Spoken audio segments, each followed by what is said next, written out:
अस्सलामुअलैकुम। Straight talk में खुश आमदीद। आपके साथ मैं हूँ आयशा बख्श। पाकिस्तान की सियासी सूरत हाल के हवाले से एक अहम सवाल बहस का मौजू बना हुआ है।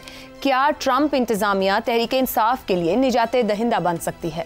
सादा अल्फाज में, क्या ट्रंप साबिक वजीर आज़म इमरान खान की रिहाई के लिए दबाव डाल सकते हैं? तारीखी हक़ाइक़ बताते हैं कि पाकिस्तान बाज़ मामलात में अमरीकी दबाव को खातिर में नहीं लाता और अपनी पॉलिसी को मुस्तकिल और वाज़ेह रखता है, जैसे कि एटमी प्रोग्राम और दिफाई मंसूबों पर कभी किसी दबाव को अहमियत ही नहीं दी गई। भुट्टो को एटमी प्रोग्राम शुरू करने और नवाज शरीफ को 1998 में एटमी धमाकों के ऐलान से रोकने के लिए खुद अमरीकी सदर क्लिंटन ने कॉल करके रोकने की नाकाम कोशिश की। पाकिस्तान ने कभी अमरीकी ख्वाहिशात पर अपने हमसाया ममालिक, खास तौर पर ईरान से ताल्लुकात खराब नहीं किए। 1980 की दहाई में जब पाकिस्तान मगरबी हिमायत से अफगान जंग में शामिल था, उस वक्त भी पाकिस्तान ने ईरान के खिलाफ इक़दामात से गुरेज किया। इसी तरह भारत की बर्तरी के आगे पाकिस्तान ने कभी हथियार नहीं डाले, चाहे अमेरिका ने इसकी हिमायत की हो। पाकिस्तान ने हमेशा चीन के साथ अपने ताल्लुकात को मजबूत रखा, बावजूद इसके कि अमेरिका इस पर नापसंदीदगी जाहिर करता रहा। सीपेक मंसूबे पर अमेरिकी दबाव को मुस्तरद करना भी इसकी मिसाल है। 2003 में अमेरिकी ख्वाहिश के बावजूद पाकिस्तान ने इराक जंग में अपनी फौज नहीं भेजी। अफगानिस्तान में अमेरिकी जंग के दौरान पाकिस्तान ने कई बार अपने इलाकों में अफगान तालिबान के खिलाफ ऑपरेशन के अमेरिकी दबाव को मुस्तरद किया। इसी तरह डॉक्टर शकील आफरीदी को अमेरिका के हवाले न करना भी एक अहम मिसाल है, और ये तमाम हक़ाइक़ अमेरिका के आला हुक्काम और दानिश्वर तबकात बहुत अच्छी तरह जानते हैं। तहम दूसरी तरफ बाज़ मामलात में अमेरिकी दबाव मुअस्सर साबित हुआ। मिसाल के तौर पर सदर क्लिंटन की कोशिशों से नवाज शरीफ को सजा से बचाना, 2007 में बेनज़ीर भुट्टो की वतन वापसी में भी अमरीकी असर रसूख शामिल था। पाकिस्तान की कमज़ोर मईशत ने इसे कई बार दबाव के सामने कमज़ोर भी किया है। अमेरिका इस दबाव के लिए IMF के जरिए असर डाल सकता है। IMF की शराइत पाकिस्तान की माशी पॉलिसियों पर असरअंदाज होती हैं, जिससे कर्जे और माली इमदाद के दरवाजे खुलते हैं। अब इस सारे तनाजुर में मौजूदा सूरत हाल की बात करें तो नौमुंतखब सदर ट्रंप ने अभी तक इमरान खान के हवाले से कोई बयान नहीं दिया, बल्कि उनके एजेंडे में पाकिस्तान का जिक्र ही नहीं। उनकी तवज्जो मुल्की इस्लाहात, गैर कानूनी तारिकीन वतन और चीन के साथ तिजारती मामलात पर है। तहरीक इंसाफ की ओवरसीज पाकिस्तानी लॉबी अगर फाल रही तो क्या ट्रंप इंतजामिया में उन्हें किसी हद तक हिमायत मिल सकती है? तहरीक इंसाफ की इन कोशिशों का क्या असर होगा? क्या सदर ट्रंप की जानिब से इमरान के हक में कोई बयान आएगा? सबसे बढ़कर बानी PTI की हिमायत से अमरीकी मफादात कैसे जुड़ते हैं? क्या एक अहम पहलू चीन का भी हो सकता है? ट्रंप इंतजामिया मुमकिना तौर पर चीन मुखालिफ हिकमत अमली के तहत इक़दामात करेगी। अगर चीन को महदूद करने की कोशिशों में शिद्दत आई तो पाकिस्तान पर भी दबाव बढ़ सकता है। क्या इस दबाव के दौरान अमरीका इंसानी हकूक की खिलाफ वर्जियों और सियासी कैदियों की रिहाई जैसे मुतालबात कर सकता है? ट्रंप के पहले दौरे सदारत से साबित होता है कि ट्रंप के बारे में कुछ भी प्रिडिक्ट करना आसान नहीं, मगर यहाँ फिर सवाल ये होगा कि बानी PTI को लेकर ट्रंप की किसी कोशिश पर अमरीकी डीप स्टेट का मौक़िफ़ भी क्या ट्रंप वाला ही होगा? इसी मामले पर गुफ्तगू करेंगे। पैनल में हमारे साथ हैं शहजाद चौधरी, ज़ैगम खान, रज़ा रूमी और इफ्तिखार अहमद साहब। प्रोग्राम का पहला सवाल आप सभी के लिए। PTI क़यादत बानी की रिहाई के दिन गिनने लगी। क्या ट्रंप इंतज़ामिया बानी PTI की रिहाई के लिए दबाव डालेगी? रज़ा रूमी साहब, अभी बहुत ज़्यादा तेज़ी से पिछले कुछ अरसे में हम देख रहे हैं PTI की क़यादत की जानिब से एक तो वेलकम किया गया इस पूरी सूरत हाल को, फिर सोशल मीडिया पे एक भरपूर बयानिए के साथ साथ वहाँ पर भी हमें कुछ लोगों की जानिब से ट्वीट्स और एक रद्द अमल नज़र आ रहा है। आपकी राय में ट्रंप इंतज़ामिया की प्रायोरिटीज़ में या किसी तरीके से ये मामला शामिल होगा या कोई प्रेशर पाकिस्तान की तरफ बानी PTI को फैसिलिटेट करने को लेकर आएगा? जी शुक्रिया। सबसे पहले तो मैं ये कहना चाहता हूँ कि देखिए, ये इस कदर एक प्रोपेगेंडा की पूरी सूरत हाल बन चुकी है कि हम सब उसके ज़ेर असर हैं। आज आपके शो का भी पहला सवाल यही है कि क्या ट्रंप इंतज़ामिया जोर डालेगी। सवाल ये है कि, और हकीकत ये है कि अभी तो ट्रंप इंतज़ामिया बनी ही नहीं। अभी तो सदर ट्रंप ने हल्फ उठाना है जनवरी के आखिरी हफ्ते में। उसके बाद उनकी काबीना जो है वो तश्कील पाएगी। उसके बाद कोई उनकी पॉलिसी बनेगी कि उन्होंने क्या करना है, दुनिया में क्या करना है, चीन के साथ क्या करना है, जनूबी एशिया के साथ क्या करना है, हिंदुस्तान के साथ क्या करना है, अपने मुल्क में जहां से वो करोड़ों वोट लेकर आए हैं उन्होंने क्या करना है। मगर अब आलम यह है कि चंद इनफरादी जो उनके नॉमिनीज हैं उनकी ट्वीट्स को देख कर और एक अग्रेसिव कैंपेनिंग जारी है पाकिस्तान तहरीक इंसाफ से, जिससे कि ये इंप्रेशन मिलता है कि भाई बयान आया ही आया, कल आया, परसों परसों आया, क्रिसमस से पहले आया, और इस तरह की पूरी एक इकोसिस्टम बनता है बहुत से सोशल मीडिया एक्टिविस्ट का, वीलॉगर्स का, यूट्यूबर्स का, कि जी बस अभी ट्रम्प जो है फोन उठा के और पाकिस्तान की हुकूमत को और उसकी एस्टेब्लिशमेंट को जो है ना धमकी देने वाला है। देखिए ऐसे नहीं होगा और ऐसे नहीं होता।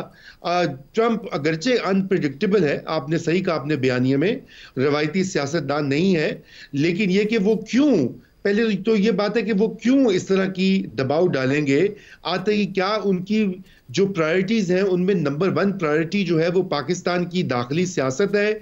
आप यकीन जानिए कतन नहीं, अगर आप अमरीकी अखबारात का मुतालिया कर लें या अमरीकी टीवी चैनल्स देख लें या उनके थिंक टैंक्स की रिपोर्ट्स या वहाँ पे जो रोज़ाना की बुनियाद के ऊपर तबसरे शाया होते हैं, आप उनमें देख लें, उनमें कतन कहीं उनका जिक्र नहीं है पाकिस्तान के दाखिली मसाइल का। हाँ, ये जरूर है कि एक लॉबिंग की एफर्ट जारी है और ये ऐन मुमकिन है कि जब उनकी इंतजामिया बन जाए तो उनके सेक्रेटरी ऑफ स्टेट या खुद ट्रम्प एक ट्वीट कर दें और वो ये कहें कि भाई ये इमरान खान को अगर गैर कानूनी तरीके से या खिलाफ आइन, खिलाफ कानून उनको पाबंद सलासिल रखा है तो इसका जो है बंदोबस्त किया जाए। लेकिन उस वक्त भी ये ज़रूरी नहीं कि पाकिस्तान की गवर्नमेंट और इस्टेब्लिशमेंट फौरी तौर पर जो है वो घबरा जाए या रख जाए और कहे कि जी जल्दी से भागो और डियाला का ताला तोड़ो, नहीं तो अमरीकी बमबारी होने वाली है। ऐसा नहीं होने वाला। ये एक फ़ज़ा बना दी गई है आयशा, और अब हम सब उसके असीर हो जाते हैं। अनफॉर्चुनेटली पाकिस्तान में और क्या दुनिया भर में ये हो रहा है कि हकीकत और जो फिक्शन है उसमें अब इम्तियाज करना मुश्किल हो गया है। तो मैं नहीं ये समझता कि फ़िलहाल इमीडिएटली सदर ट्रम्प जो है वो फिलफौर उनकी ये प्रायोरिटीज़ में है, और अगर वो कुछ कहेंगे भी तो ये काफ़ी प्रोसेस होगा। और अगर आपको मैं एक आखिरी नुक्ता ये कह दूं कि अगर आपको याद होगा कि शकील आफरीदी जो कि अमेरिकी CIA से मुबैना तौर पर मुंसलिक थे, उनका मुतालबा करता रहा है अमेरिका की हर पार्टी, हर सदर, लेकिन पाकिस्तान की इस्टेब्लिशमेंट ने उनको नहीं रिहा किया। बिल्कुल दुरुस्त। अब ये मैंने ये मिसाल इसलिए दी है कि ये एक रेलेवेंट मिसाल है, इसलिए एकदम ये समझना कि दबाव आएगा और सब पीछे भाग जाएंगे, ऐसा नहीं होने वाला। बिल्कुल दुरुस्त। तो रजा साहब, रखने का मकसद भी यही है कि एक एग्रेसिव कैंपेन चल रही है, एग्रेसिव प्रोपेगेंडा किया जा रहा है, यहां तक कि मिनिस्टर्स को इस तरह के सवाल किए जा रहे हैं, या प्राइम मिनिस्टर, चीफ मिनिस्टर्स तक, कि अगर इस तरह का दबाव आएगा तो क्या होगा। तो इसको बस्ट आउट करना भी जरूरी है कि हम एक सॉवरेन मुल्क हैं, हमारी अपनी पॉलिसीज होंगी, जो भी होगा वो यही होगा, यहाँ के आईन और कानून के मुताबिक होगा। शहजाद चौधरी साहब, अमेरिका को पाकिस्तानी जो एस्टेब्लिशमेंट है उसके सियासी असर रसूख या एस्टेब्लिशमेंट के असर रसूख का बहुत अच्छे से इदराक है। क्या अमेरिका इस एस्टेब्लिशमेंट से पाकिस्तान के मामले में तवक्को रखता है कि यहां की एस्टेब्लिशमेंट की जो रेड लाइन किसी ने भी अबूर की हो, वो लीडर है कोई भी, वो अमेरिका की ख्वाहिश पर क्या रिहा कर दिया जाएगा? क्या वहां अंडरस्टैंडिंग होगी कि पाकिस्तान के ऊपर इस तरह का कोई दबाव डाला जा सकता है? अगर आयशा, हम क्यों एज्यूम करें कि जो हमारी अभी की हुकूमत है या जो हमारे अभी के साहिब इक़्तिदार लोग हैं सब के सब, ये क्यों अमेरिका की ट्रंप की जो पॉलिसी होगी उसके साथ अलाइन नहीं कर पाएंगे? ये देखने की बात है ना। मतलब हम तो एज्यूम कर रहे हैं कि शायद ये हुकूमत इस काबिल नहीं है कि अमेरिका के साथ मिलकर चल सके। 77 साल का जो मेरी रीडिंग है, जो मेरी अंडरस्टैंडिंग है, जो मैं अपना प्रोफेशनल लाइफ में और बाकी जगहों पे अभी तक देख सका हूं, वो ये है कि पाकिस्तान की बहुत ज्यादा डिपेंडेंस है अमेरिका के ऊपर।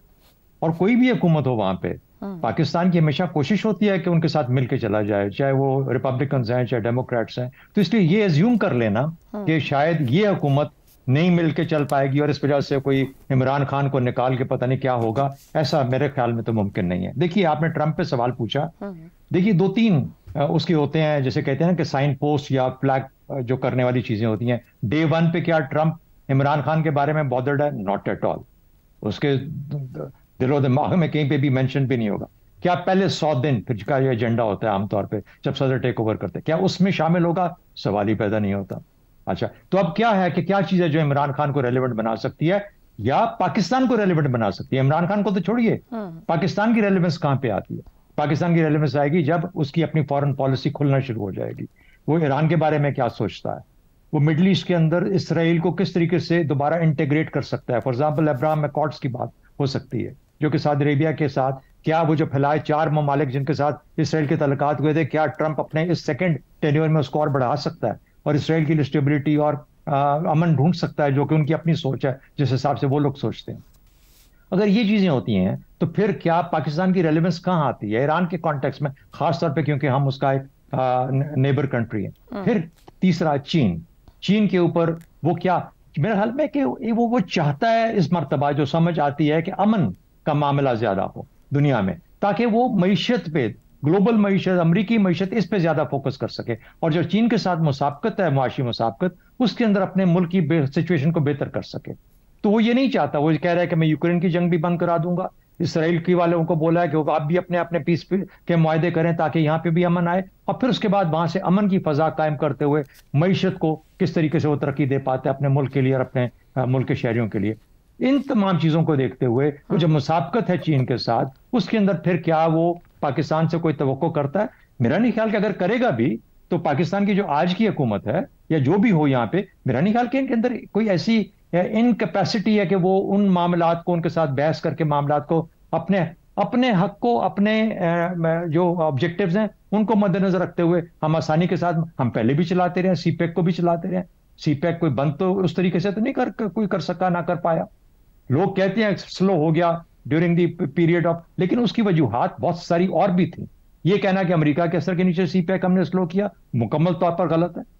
उसके ऊपर बहुत सारा लिटरेचर है, पढ़ने की बात है, पढ़ें, नैरेटिव जो मर्जी बना लें, बयानिया जो मर्जी बना लें, लेकिन ये बात हकीकत नहीं है। हमारे लिए मुश्किलात या मामलात या तल्लुकात चीन के साथ बहुत अहम है, बहुत अहम है, और हम उनको रिजॉल्व किए बगैर आगे नहीं रह सकते। शहजाद साहब, कतई कलामी की माजरत, क्या पीटीआई की लीडरशिप की जानिब से जो बयानिया बनाया जा रहा है वो एक बयानिया है कि ट्रंप फैसिलिटेट करेंगे, या कोई अमरीकी मफाद ऐसा हो सकता है जो ट्रंप को मजबूर करे इमरान खान की हिमायत के लिए? यहाँ पर आने वाले देखने वाले जो आने वाले दिन हैं, इसके अंदर मुझे कोई ऐसा अमरीकी मफाद नजर नहीं आता जिसके ऊपर उसको इमरान खान की जरूरत पड़े। ठीक है, ऐसी कोई चीज मुझे नजर नहीं आती। दूसरी बात, वो किस तरह प्रेशर डाल सकते हैं? प्रेशर हमेशा अमेरिका के अंदर जो कॉन्स्टिट्यूएंसीज हैं, जो रिप्रेजेंटेटिव्स हैं, जो कि कांग्रेस के मेंबरान हैं, उनके थ्रू, जो कि उनके लोग, उनके वोटर्स जो हैं, वहां जहां पाकिस्तानी पॉकेट ज्यादा हैं, वो अपने रिप्रेजेंटेटिव्स के ऊपर प्रेशर डाल सकते हैं जो इमरान खान के हामी, और वो एक कोई जॉइंट रेजोल्यूशन ले आएंगे या प्रेजेंट कर देंगे या लेटर लिख देंगे इस तरीके से। लेकिन देखिए, ट्रांजैक्शनल, एक सौदा करने वाला आदमी है, ट्रांजैक्शनल रिलेशनशिप रखने वाला आदमी है ये जो है ट्रंप, ये सौदेबाजी करता है, ये दो और ये लो। अब उस सौदेबाजी के अंदर क्या पाकिस्तान, मैं सबसे पहले फिर भी ये बात कहूंगा, पाकिस्तान की आज की हुकूमत और आज के जो लोग हैं वो इस काबिल हैं कि अपने आप को अमेरिका के साथ मिला के चल सकते हैं। मेरा नहीं ख्याल कि इसमें कोई बहुत बड़ा इमरान खान का फैक्टर, क्या करेगा इमरान खान आके? Absolutely not.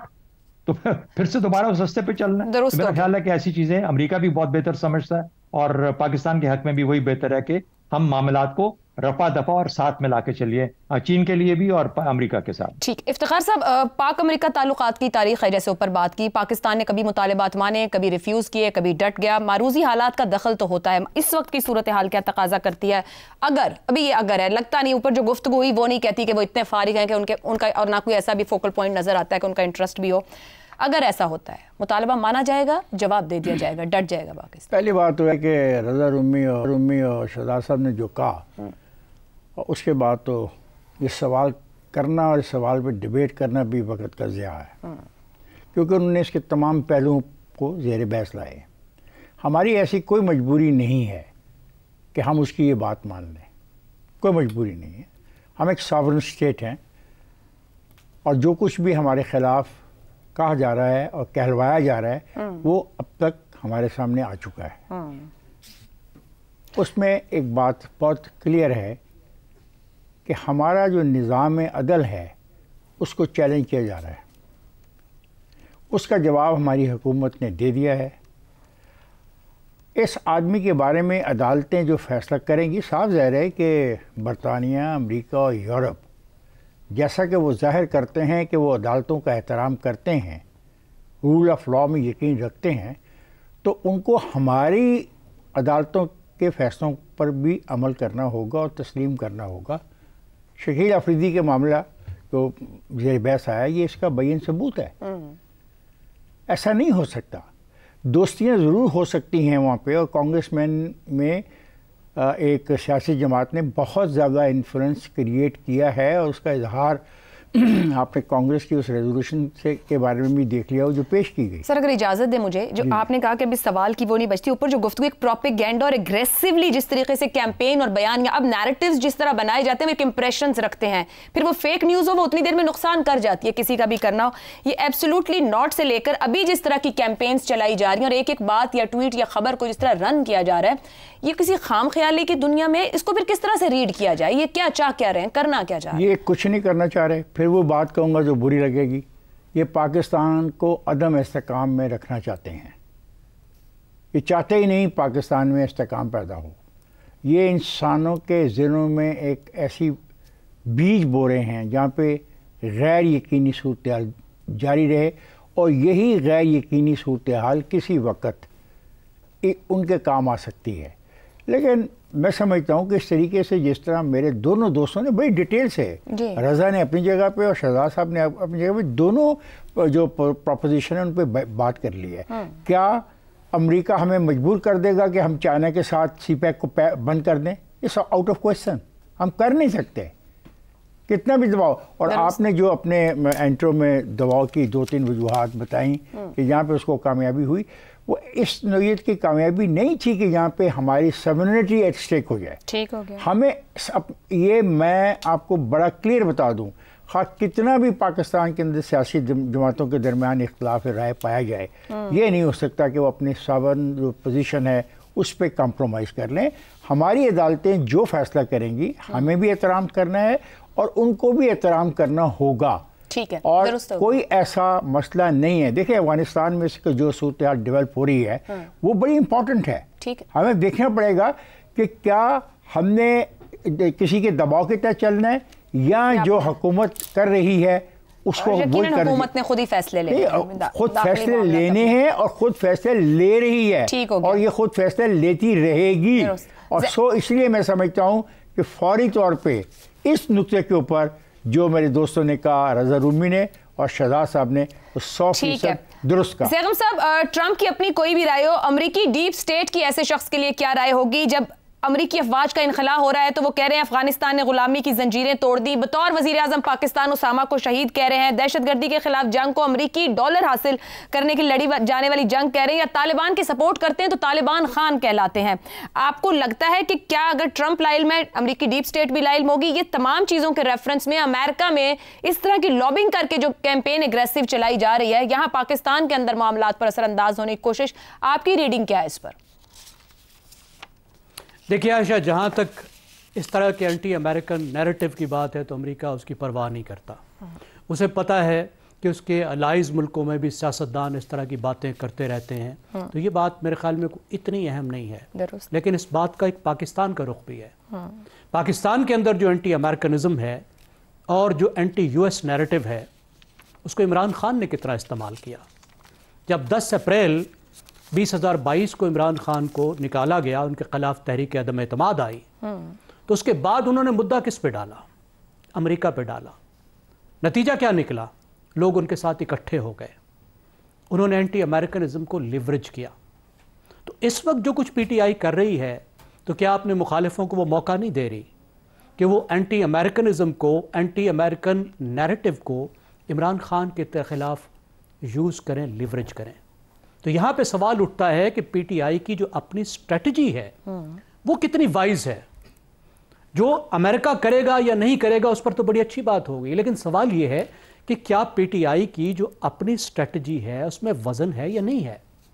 मेरे ख्याल में जब से इमरान खान साहब इक़्तिदार से बाहर आए हैं तो उन्होंने बेशुमार गलतियाँ की हैं, बड़ी बड़ी गलतियाँ की हैं, जिसकी वजह से वो अपनी मकबूलियत के बावजूद, सबसे बड़ी पार्टी होने के बावजूद, सबसे ज़्यादा वोट रखने के बावजूद, उन्होंने अपने रास्ते मजदूद किए हैं।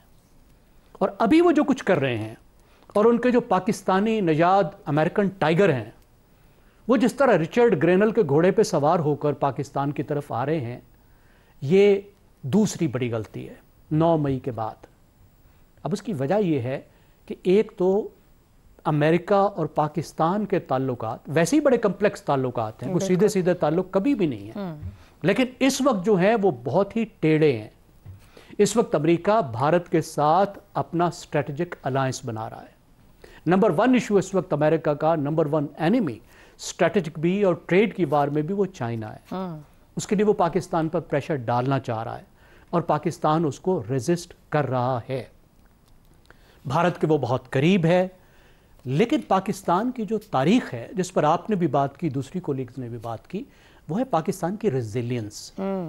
پاکستان میں ایک عمومی ایک تاثر ہے بہت سارے لوگوں میں، پڑھے لکھے لوگوں میں بھی، کہ امریکہ جو چاہے پاکستان سے کرا لیتا ہے.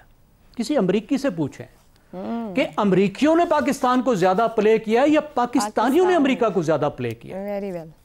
تو سب لوگ آپ کو، بہت لوگ آپ کو ملیں گے، امریکی بھی اور بہت سارے ایکسپرٹ، وہ کہیں گے تو پاکستان امریکہ کو پلے کرتا رہا ہے، ہمیں کچھ دیا نہیں اور ہم سے سب کچھ لیتا رہا ہے. 1950 سے 53 میں جب کورین وار تھی، امداد لینا شروع کی، انہوں نے کہا بھائیو تھوڑی سی فوجی تو دے دو.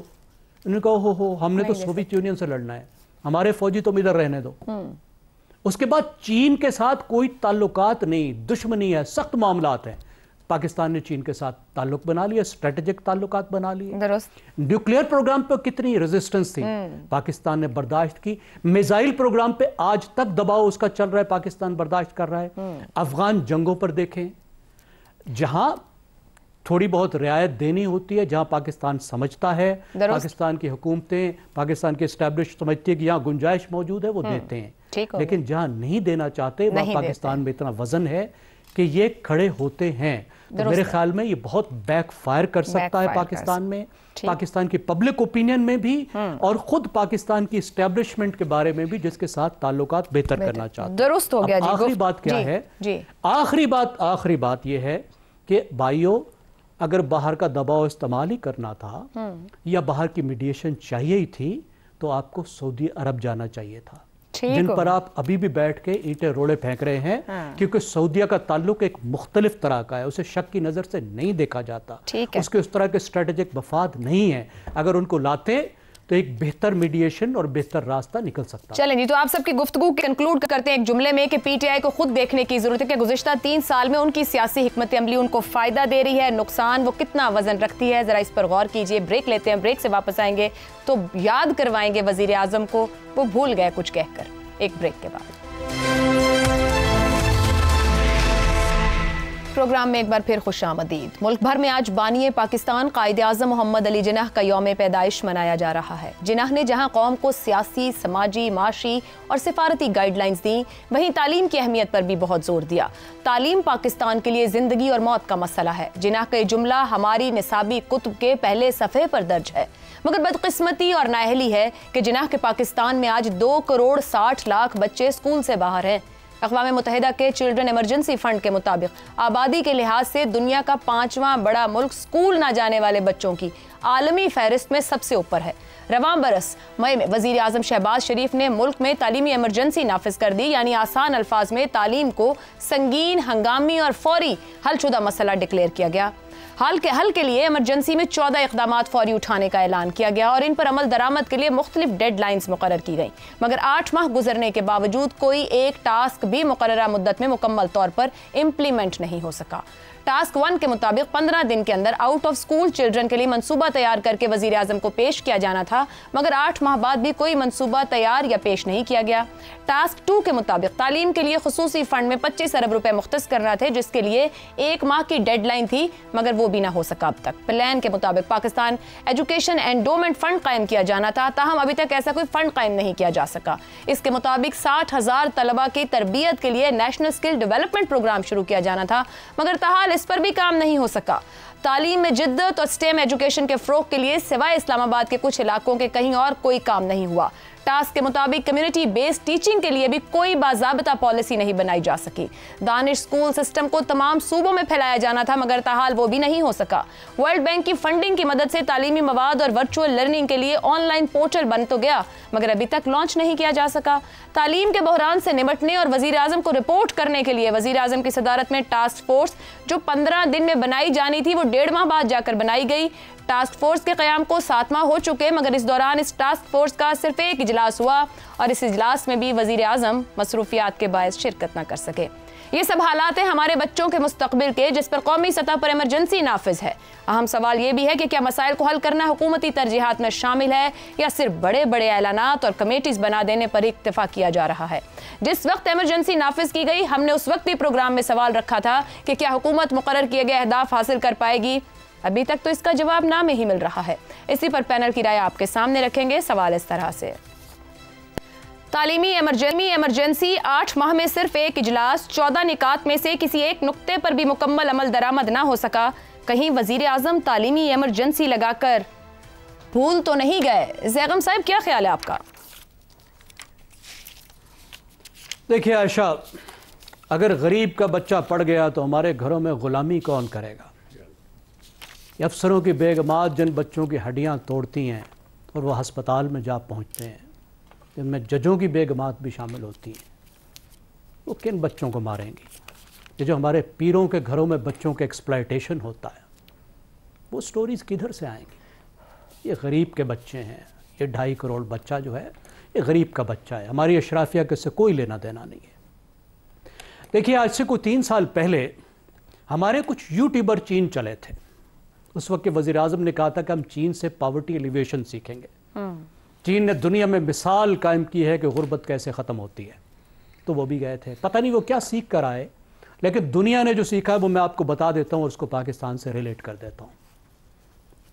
چین نے اپنی تعلیم کی بنیاد رکھی ٹیکنیکل ایجوکیشن پر اور سکلز پر، کیونکہ وہ صنعتی ترقی کرنا چاہتا تھا۔ 1960 کی دہائی میں وہ اپنے 90% لوگوں کو تعلیم دے چکا تھا۔ وہ یاد رکھیے کہ چینی زبان میں آپ کو پڑھنے لکھنے کے قابل ہونے کے لیے 1500 سے 2000 تک کیریکٹر سیکھنے پڑتے ہیں۔ اردو میں آپ کو 38 سیکھنے پڑتے ہیں۔ اب اس کے مقابلے میں آپ بھارت کو دیکھیے۔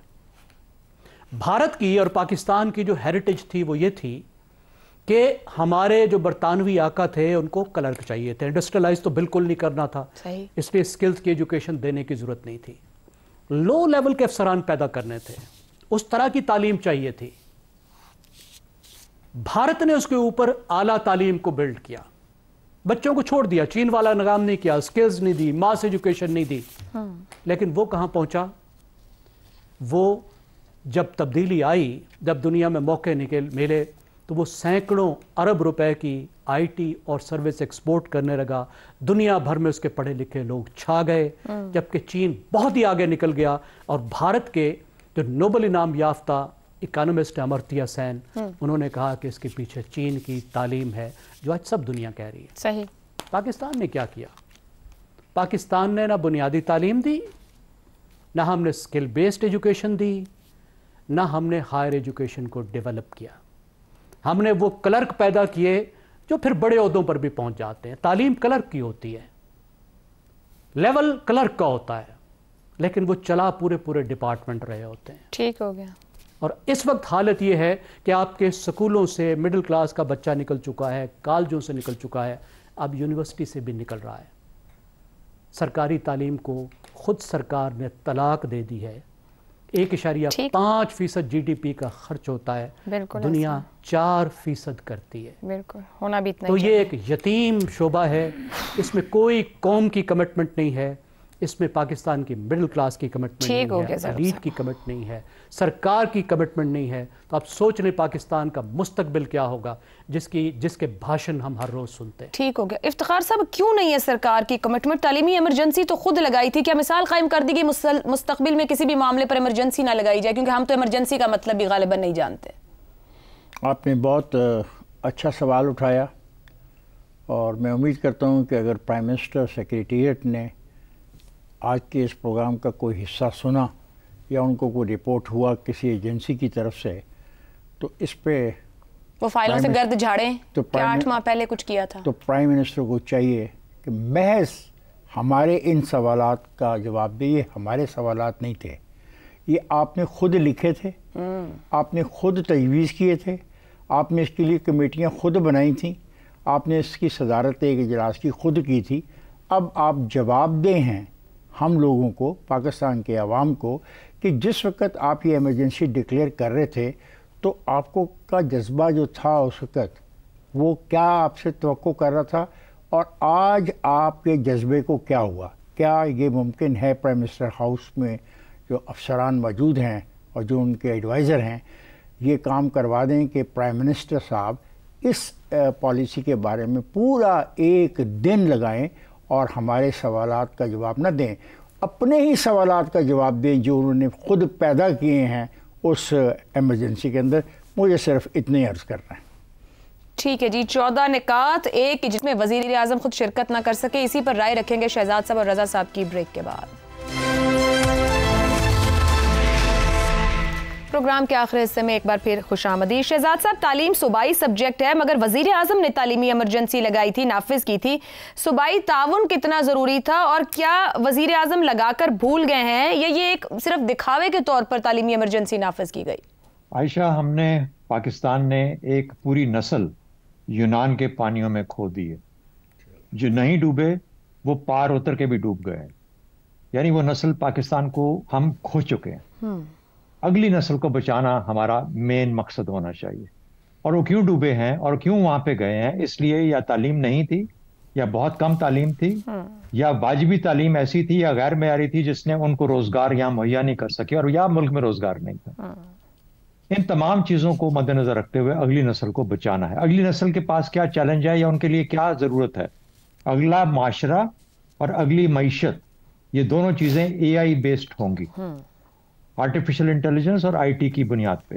اس کے لیے اگلی نسل کو تیار کرنا ہے، یہ ہے ہمارا سب سے بڑا چیلنج۔ ہم کہتے تو ہیں، باتیں تو کرتے ہیں کہ معاشی ترقی ہوگی، یہ ہوگا، ہم نے یوں کرنا ہے، لیکن ہم وہ بنیادی جو عمل ہے جو کہ بنیادی تعلیم سے شروع ہوتا ہے، جو کہ پھر وہ آگے بڑھ کے مختلف شکلیں لیتا ہے، اس کے لیے ہم اپنی پود کو تیار نہیں کر رہے، اور پاکستان کی معاشی تمام جو ہمارے اہداف ہیں اور باقی چیزیں ہیں وہ سب کی سب پیچھے رہ جائیں گی۔ 3-4 چیزیں بتاؤں گا، صرف ایک وزیر اعظم کا قصور نہیں ہے، اس میں یہ سب وزیر اعظم شامل ہیں جو کہ اب تک یہاں پہ وزیر اعظم بن کے رہ کے، اور تمام حکومتیں۔